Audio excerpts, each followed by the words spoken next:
The old man was barely walking, with a heavy armful of brushwood behind him.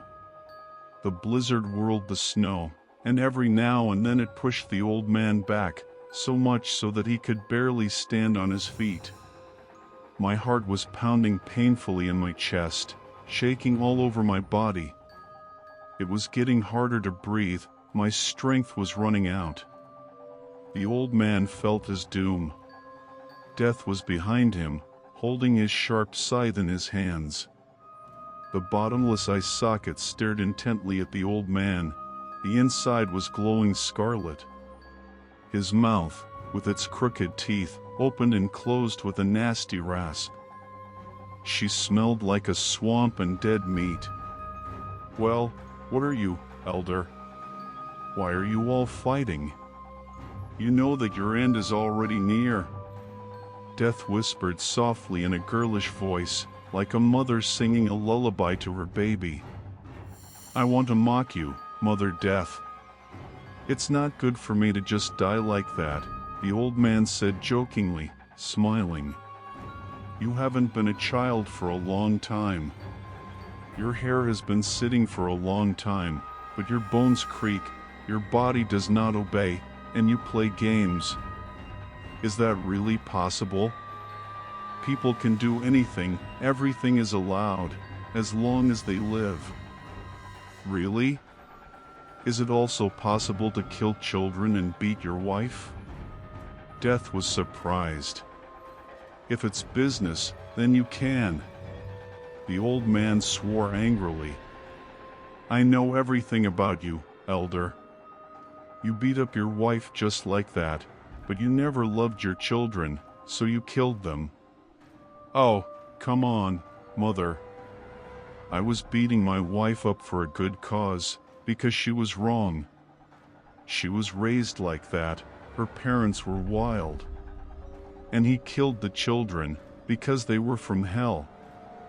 My wife practiced black magic, and it was passed down in her family." "You're lying, old man. You're lying to yourself.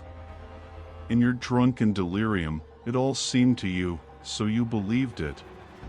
Alcohol has always been your friend. I've been drinking a little, you know. Especially after a hard day, it helps a lot." "Oh, old. I know you weren't working. Even now it's hard for you, because your body is not used to this. I've been lying on the stove all my life, and I've been eating cakes with alcohol.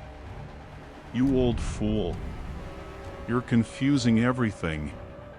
It wasn't me who led such a life, but my brother.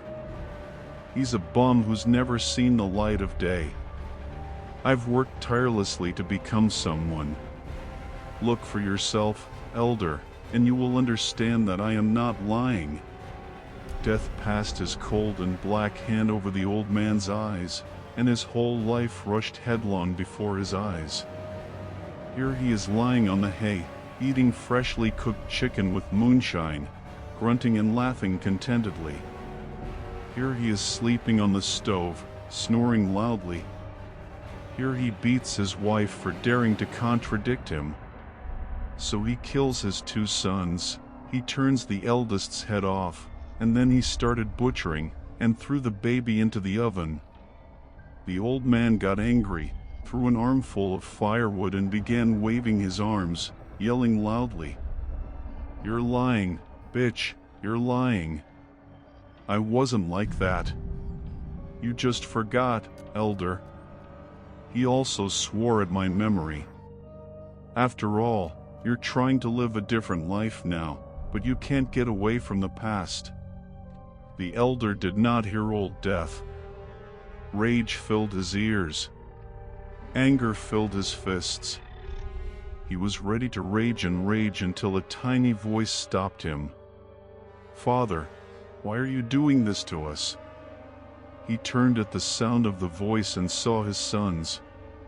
The eldest of the branches of the tree is spread out, one leg on one branch, the other leg on another branch, hands crawling on the tree, and the torso at the very roots is located, next to a burnt baby crying loudly, Something round and small flew out of nowhere and falls right into the elder's arms. It was the head of the eldest son. He looked straight at his father with his pale eyes and said again, "Father, why are you doing this to us?" The old man screamed loudly, throwing out his dead son's head. Unbearable pain overcame him. A feeling of fear distorted his face. My heart sank under the onslaught of conscience. Everything that I wanted to forget came back. And the voice came again, this time from a woman. "Why are you doing this to me, my dear?" His wife appeared in front of the elder. It was pale green, with algae instead of hair, small shells instead of nails, webbed hands, and a beautiful oval face that had become a fish's head. "Why are you doing this to me, my dear?" she repeated. "But you've already left me," the old man said through clenched teeth. "You've gone to someone else, you beast." "There was no one else, my love. I left you and drowned myself in a dark and deep lake. I couldn't stand your beatings, and I gave my body to the calm and cold water." And again the elder screamed. His mind couldn't stand it. He remembered everything now. Instead of his wife, death appeared before him again. The old man fell silent, staring at her crazily. Silence, and only the blizzard was noisy. "Do you understand now, elder, that you were wrong? So why are you still holding on? You know that your heart doesn't want to keep beating anymore. So my time has come, Mother Death?" A silent nod in response. Death went up to the old man, bent down to him and kissed him tenderly. The elder slowly closed his eyes, fell to his knees and collapsed into the snow, which became his blanket and grave. The blizzard sang him a farewell song. The trees swayed, seeing him off on his last journey. With the arrival of spring, a swamp formed in that place, and if you believe the beliefs, an evil swamp dweller lives there. But few people knew that the elder was so punished for all his sins in the death court. And now, until the end of time, he is obliged to live in another reservoir, scaring good people.